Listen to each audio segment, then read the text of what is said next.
Hey everyone, it's ENDYMION, and today we need to talk about something that has been making me depressed because I am so conflicted whenever I see it coming up in the headlines. Which is Dragon Age the Veilguard. There's quite a bit to go over with this game from sales data, Asmongold roasting it, and much more. And beyond this, I want to also look into various Sweet Baby Inc. defenders who are pushing their friends and other studios to purge what they call hate speech and right-wing think from their spaces. Yes, they're getting very desperate, and now we are all to blame and must be removed entirely. So we'll get to that because it's a lot. But first, Dragon Age. I love this series so much. I played all the games, and I think Dragon Age Origins and even Inquisition are really great games. I know some are against Inquisition, but I love that game a lot. They're dark fantasy games that scratched a certain itch that I personally believe that no other fantasy property could do in a similar way. So I was very excited for the next Dragon Age game. I'm a big BioWare fan. Well, I don't know if that even means what it meant anymore before, let's be real, because the BioWare of today is not exactly the BioWare that made Origins or stuff like Mass Effect 2 even. And I've spoken to people who worked at BioWare. They have confirmed to me that BioWare has had some political nonsense behind the scenes. But when I saw Veilguard, I, like many of you, went, what the fresh hell is this exactly? Then I saw actual gameplay and my disdain softened a little. I don't personally think that it looks terrible myself. It looks a lot like the artwork we would see for games like Inquisition, and by giving Veilguard this style, it seems they really wanted to give the game its own unique look. And based on the BioWare devs that I've spoken to, they told me that every single art director that has led a Dragon Age installment, they all pretty much would throw away whatever the previous art director did on the last game when developing the next one. This is why every game looks so drastically different. Do I agree with this approach? Not really, no. But this is what I was told by people who worked on the Mass Effect trilogy and Dragon Age as well, so I'm inclined to believe them. And as we all know, BioWare is not exactly in a good place financially. They need wins to keep the doors open.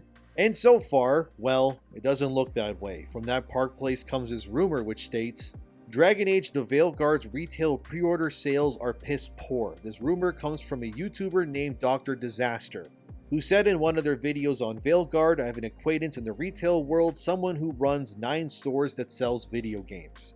And I'm hearing that these ratios that we're seeing in damn near every video released for Dragon Age the Veilguard, these ratios are correlating with piss poor pre-sales data. People are not connecting with the Veilguard because Dragon Age games are supposed to be dark and gritty, and this just looks completely soft. And this was also confirmed by Stuttering Craig of Side Scrollers as well. If you don't remember, Craig relayed that his sources, who also owns gaming stores, said that pre-order sales for games like Star Wars Outlaws were abysmal at best. And of course, I'm sure people heard that and called BS at the time, and now that Outlaws has came and went, we can see that Craig was actually telling the truth, because it seems like nobody was buying that game either.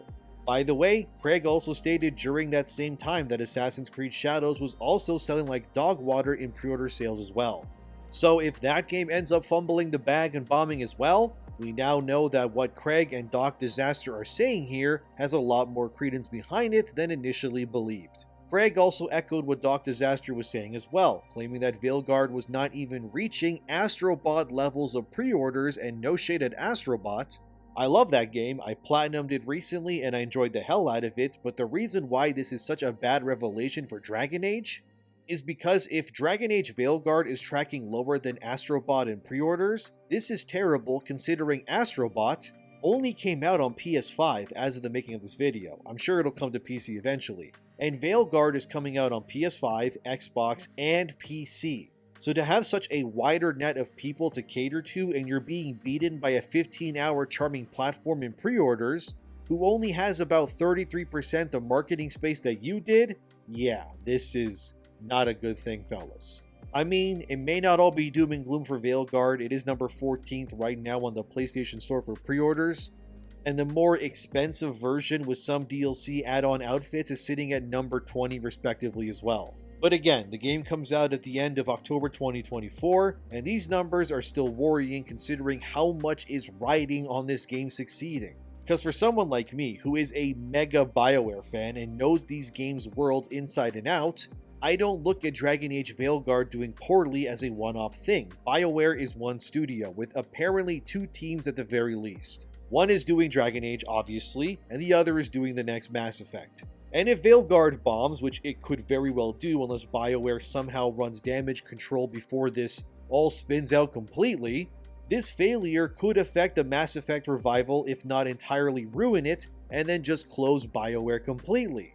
And this would of course break my heart since I love Mass Effect so much, and it angers me to no end to see such great franchises being treated with such little care for so long.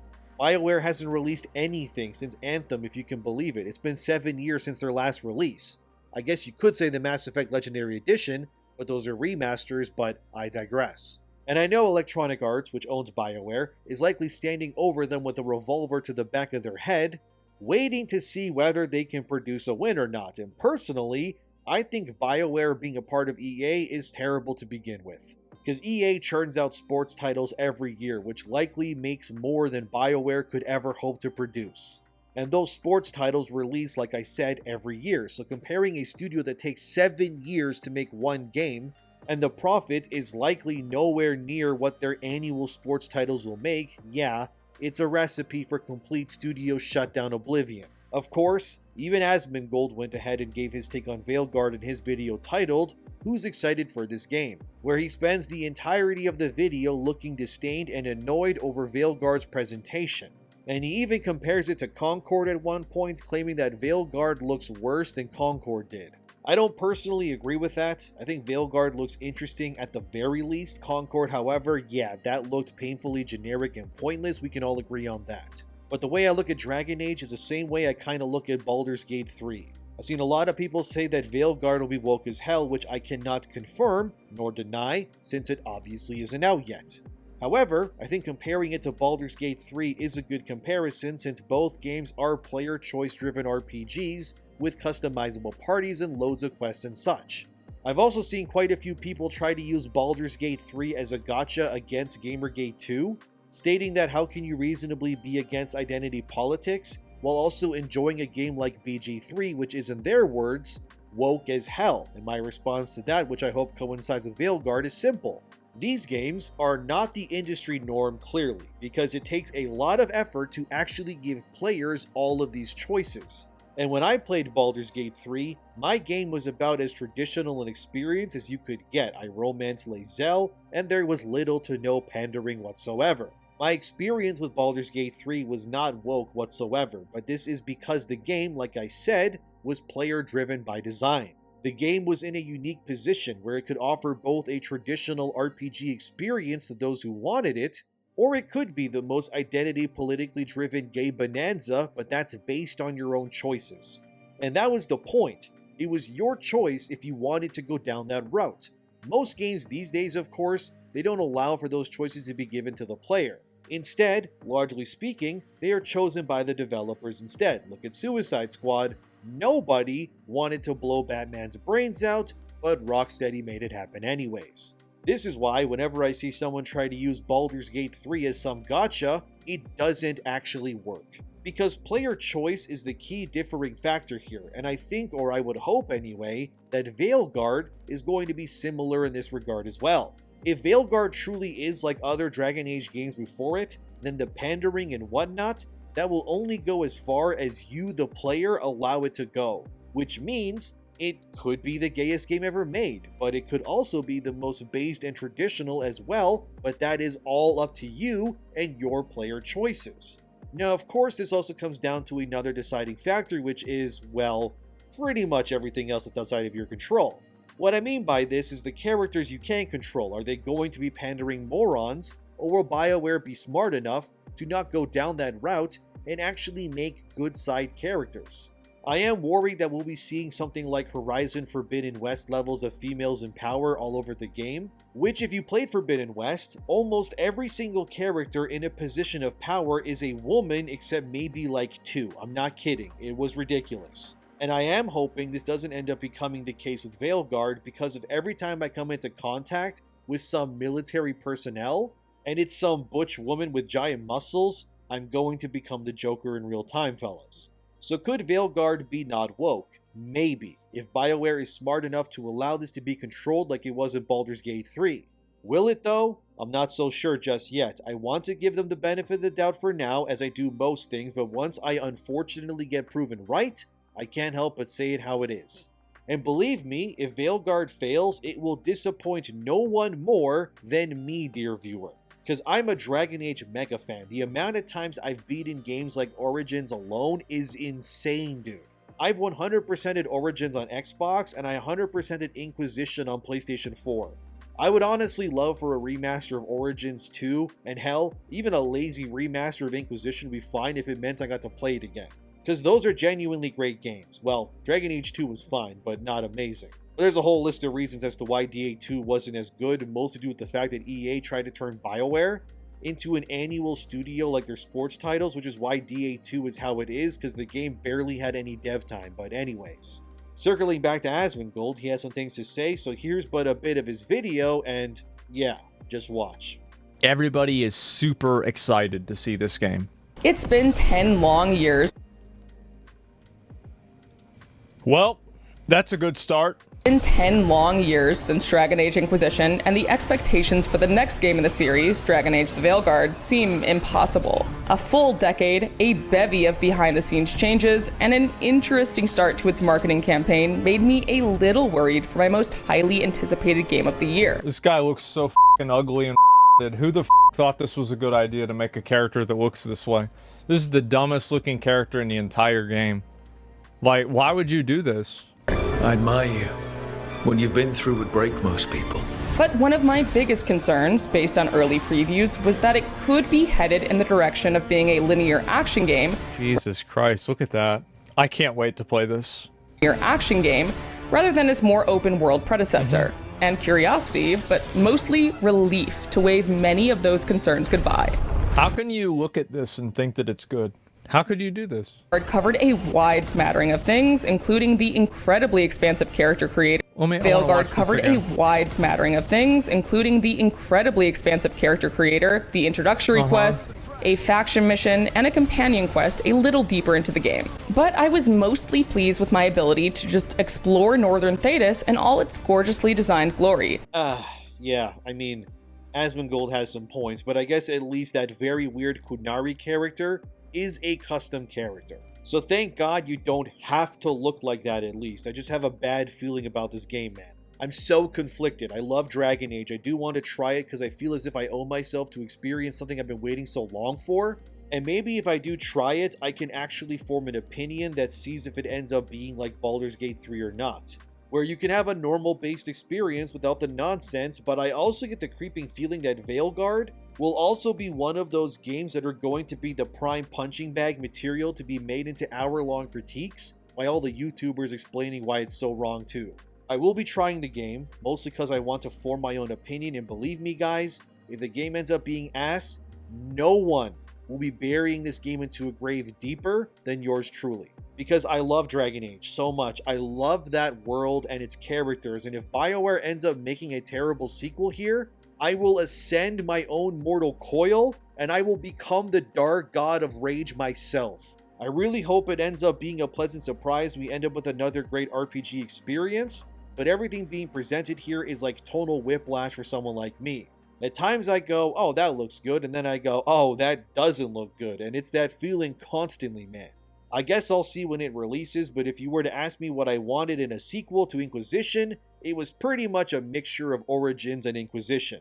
A return to dark fantasy with no woke identity politics, but we'll see. I know some may want me to be harder on this game, but I'll keep an open mind until I try it. But those supposed pre-order numbers and all of that, yeah, this is nothing short of worrying. Well, that's what I got on Dragon Age right now. It's not looking too bright for BioWare, but let's move on to the next story in this video. This brings me to the story about Alan Wake 2, Sweet Baby, and the online leftist movement that is trying to rally other community managers and groups to purge themselves of what they call right-wing beliefs and players. After Alan Wake 2 failed to turn a profit, game's senior community manager calls for bigots to be removed from gaming communities. So don't harass these people, but this community manager for Alan Wake 2 and Remedy in general, whose name is Vida Starcevic, pretty much called for right-wing beliefs to be removed following the death of Concord, claiming that Concord died because right-wing players refused to support it, which makes absolutely no sense. But let's look into what this Vida lady was saying. So, this all started when one user named Daniel Ahmad, who's a director of research for Nico Partners, said this on Twitter. The comments around Concord from right-wing gamers shows the power of collective self-deception, and if you say delusional stuff by DEI enough times, and build a conspiracy-focused narrative, they start seeing that false narrative everywhere. I guess we have to live with this now. And of course, the underlying emotional response is just standard bigotry and nothing new. Except now there are grifters putting on a 4-act stage play about how capital owners have gone woke, and therefore no longer care about the profit motive for some reason. Very interesting, Daniel, that Concord failed because of, as you say, right-wing grifters, which is hilarious because that's just you confirming that there aren't enough people who think like you do and that actually buys and supports games then. Because Concord failing, or Dragon Age's pre-orders, and all of the other flops we've seen this year alone, these all apparently pander to left-wing gamers according to people like Daniel here, yet they failed because right-wing players didn't buy them. How does that make any sense? So are you admitting that your people don't buy things or support them? Because the answer to that would be a resounding yes, by the way. Considering how many things your side has let fail, yet your side also likes to spin the story saying that the modern audience exists and that there's millions of people like yourself out there apparently. Yet we both know if that were true, then none of this stuff would be failing. Concord would be flourishing right now with its pronouns and bio and diverse character designs, and it would be flying off the shelves. It also puzzles me how these sorts of people always blame the failures of their ideologies on others when they so consistently never support the things they claim to support. So there's a few things. Either there is not as many left-leaning players as they like to admit, otherwise this stuff wouldn't die so often, or two, they're making things for a small minority of players while ignoring the vast majority, which I'm more inclined to believe the second point here based on the reality of what's been really happening. The truth of the matter is that none of these progressive liberal types actually buy or support the things that they champion. They yell about things on Twitter, sure, or on their respective echo chamber websites, and then they hope that enough people agree with them and then do the heavy lifting for them. Then there's people like me who actually buys the games that I champion. I bought Space Marine 2. I bought Black Myth Wukong. Hell, I platinumed Wukong recently. I did everything in that game. I actually buy the games that I support on this channel. Why can't you guys do the same? If I was a gaming executive looking at the landscape right now, I wouldn't be listening to anything that your side has to say. Because pretty much always you guys let those games fail. Sure, again, they'll say, what about Baldur's Gate 3? But like I said earlier, that game was an anomaly that catered to everyone because Larian was smart enough to use their resources in order to ensure that if the normal base player wanted their normal trad experience, that was completely doable and fine. And for the commies out there who only have enough money to buy one game a year, last year being BG3, they got their experience too. They played both sides, and a vast majority of BG3's fan base was uplifted by what is very likely what they deemed a right-wing crowd, because clearly there isn't enough woke freaks out there to support anything these days according to themselves. So you're admitting that the vast majority of players who are rejecting this sort of nonsense are winning, and this is wrong. Then, of course, the guy who has voices in his head, whose name is Khalif Adams, had to retweet Daniel Ahmad and say this: prune all your gardens, push out bad actors, prepare your teams for the current conversation zeitgeist, give your community and social teams autonomy and resources to battle against toxicity. Relay how all of this can impact the bottom line early to investors. So everything Khalif said here is moronic, and let me tell you why. He pretty much just described how Helldivers 2 ruined its own reputation in a nutshell. Helldivers 2 came out, it did amazing, right? It sold millions, very good, happy for the devs, then over time the rot settled in. Community managers started, as Khalif puts it, pruning the gardens and pushing out bad actors, which just means removing people who are conservative, but they won't tell you that, of course. This then led to a mass exodus of players who largely supported your game because, as we already established, there isn't really enough players out here to support these things because they simply do not have the numbers or cash to do so. So you prepare your teams for the current conversation zeitgeist, which is just woke talk, 4. Ensure you only hire woke-minded individuals onto your teams. Make it an echo chamber. Make sure nobody thinks differently or asks any questions. Then you surround yourself with yes men, women, and they, thems, because this will surely help you in the long run. Spoilers, it never does. Again, look at Helldivers 2 currently. This line is the most damning. Give your community and social teams autonomy and resources to battle against toxicity. Yeah, don't do that, and let me tell you why. You see, this line right here could be the easiest way to explain why games like Helldivers have failed so quickly in terms of player retention and goodwill. Which is because these dev studios who were too busy updating the game and making the actual content, they rely on community managers to be the tether between them and the community. By giving community managers too much autonomy, and that's what Khalif means by the way, he literally says social teams, which means a community managers, what you end up with is a group of echo-chambered yes men all ensuring that their player bases think and act the same. Which is how Helldivers went from being a based utopia to a woke liberal hive mind seemingly in a matter of weeks. They pruned and pushed out conservative players, as Khalif would put it, and then what ended up happening to something like Helldivers? Alright, they lost over 90% of their player base, and now the dev studio's been running damage control ever since. Very nice, very cool. Everything Khalif said here is like a communist manifesto way of ensuring that nothing you make ever does well ever again. So if you do make games or an investor, it would be much better on your wallet and mind to push people like Khalif Adams as far away as possible from you. Or you'll end up with a bunch of wokies turning your years of hard work into a leftist playground where all the players leave and then the community manager and their 5 friends who smell like stale Doritos get to enjoy your game instead. Of course then, after Khalif said his moronic take, then the Alan Wake 2 community manager chimed in and retweeted him by saying, "What Khalif said, but also uplift the good eggs, protect and support those who need it. Twitter has never been this full of accounts who are peddling hate 24/7, but it's still where a lot of the good parts of the game's community happen. Prune your gardens and let flowers grow. Getting bigots out of your communities is a band-aid and not a permanent solution. Modeling desired behaviors and championing the kinds of community members you want to be the majority in your community takes effort and time. Start early, practice often, small steps are steps too." Ah, very interesting, Vita. Very, very interesting. You're for sure someone who isn't a weird feminist, right? Oh, wait. Of course you are. So a user said on August 27th that if Remedy pushed male protagonists, you wouldn't want to work at Remedy, to which you said by retweeting them, "Yes, a very important part of me taking this job was that it was a game in which you played as a woman." She means games like Control, by the way. Very interesting, Vita. So you only want to uplift female voices and you hate male ones. Very, very interesting. I mean, she confirms it here where she said, "I joined Remedy because I wanted to work on Control. Because during my on-site interview, I saw a game with a female protagonist that looked like exactly the kind of game I wanted to champion and build a community around. Thank you to the Control community always." Oh, so you blatantly joined a game because it pushed your politics and championed women over men. Huh. Okay. What else did you say? Oh right, you also said this. "Something that continues to surprise me about influencer management is while I repeatedly and vocally insist to agencies that they should pitch us diverse creators for paid initiatives, the initial deck proposal I get almost every single time is wall-to-wall white men do better. Maybe I'm naive, but it's surprising to me how I still have to say show me diverse creators please in every single brief. I'd expect that in today's media landscape a diverse range of creators would be a given. It's frustrating that it's not." Oh, so you only want to give opportunities and pay people to work with Remedy as long as they're not white men.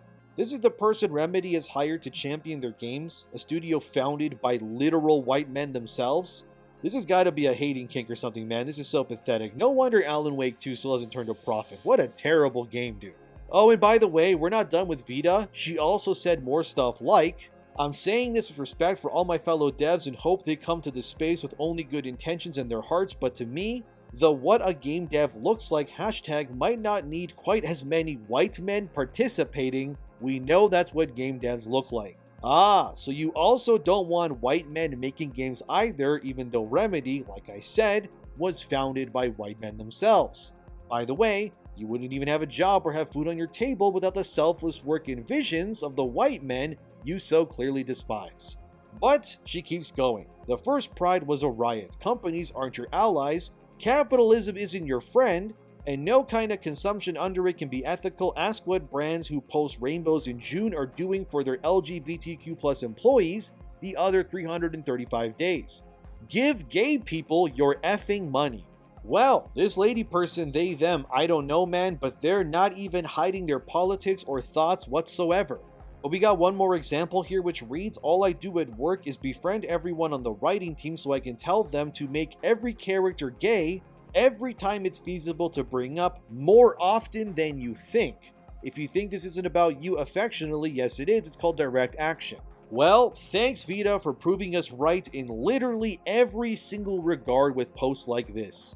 So you don't want white men to be paid for sponsorships or work, you hate white men yet you work for white men, you want gay people to have all the money from everyone else, you also want every character ever to exist to be gay, and you also confirm that making characters gay is on purpose by design, and it happens even more than we already think it does. So thank you Vita. By the way, remember, this is the person who wants people like yourselves purged from the industry. They want to prune you out and replace you with diverse woke people instead, just like Daniel Ahmad and Khalif Adam said as well. And by the way, nothing I'm saying here isn't even true, man. I am literally just reading you what these people are saying. I am not editing their words or anything like that, so I don't want to hear nobody saying I'm twisting their words when I can't be more transparent with what they've said if I tried. These people just hate you. They can claim all they want that we're the hateful ones, when they openly admit with confidence how they want nothing more than for you to be gone. Every day, these sorts of people validate the existence of Gamergate 2 ever more. They can say all they want, like Daniel Ahmad, that this is some hate campaign, but how can you sit there behind your computer screen claiming it's a hate campaign when your friends and colleagues are advocating to remove entire groups of people from the industry based not on who they are inside, but simply on the color of their skin and what's between their legs? Like, you guys can't be serious. There is nobody more hateful and spiteful than the woke liberal left weirdos in gaming. Nobody. They are lashing out like this because they know they're losing ground. Their games are failing every single day, more and more. How can you read what these people have said and not come to the conclusion that maybe, just maybe, that the game industry is indeed needing dire change in the future? This kind of stuff can't keep going on forever like this. They are panicking. They want mass exoduses. They want you gone and they are not hiding it. I'm not even twisting their words, dude. Go rewind this video, read what they said, copy it off the screen, post it on the search bar on Twitter with their names and everything. You will find these tweets as they are in this video. I am not twisting anything that these people are saying here either. Maybe they'll delete it and then they'll say it never happened. I don't know. But this is 100% what these people think of you. So you tell me, Khalif, Vita, and Daniel, who's lying here exactly? Is it me or is it all of you? You've all created the bed that you're laying in, not me, not the viewers, it's only you. You hate us with so much of your being that you feel comfortable enough to claim that we don't deserve to be a part of this industry, never mind even being able to enjoy video games either. Again, this, my dear viewers, is what Gamergate 2 is truly about. They can try and claim that it's a hate campaign, but what it really is what it's always been, a holy crusade to fix an industry that is so deeply rotted in its core by people like this. We don't care what color you are. What we do care is that you and your delusional friends are so confident that you can ruin the games industry and that nobody can push you back. We've been winning all year. Every effort you do fails and we are growing with every day. This is not a hate campaign. Despite what they seek to gaslight you into thinking otherwise, this is a course correction of an industry so deeply ruined by activists that what needs to be done here is effectively a factory reset of everything that's within it. We buy the games to support the devs who don't hate us, and we let the ones that do fall off the cliff, and then we wave as they plummet to their own demise. Never let them believe that you're some hateful bigot. They are just trying to use their delusion to make you just as delusional as they are. So we are winning. They will not purge us, and I will not stop until the industry is fixed. So they can reject as many white males or be openly racist on Twitter all they want. We have the power and we will change the industry. So keep voting with your wallets, never harass these people, just stay informed as much as possible and never let up. And if we have to burn the industry down like a diseased forest that's full of ticks and fungus, we will do just that. And they can hate me all they want, guys. It will never stop me from standing up for players because in the end, they know that they will and have never stood up for you even once. They want you on your knees begging for scraps and I'm not going to let them. So, thank you for watching, subscribe and such, thanks to my patrons and members. And I genuinely hope that you have a wonderful day and enjoy some games that are made by people who don't hate you. And I'll keep fighting, and I'll see you soon.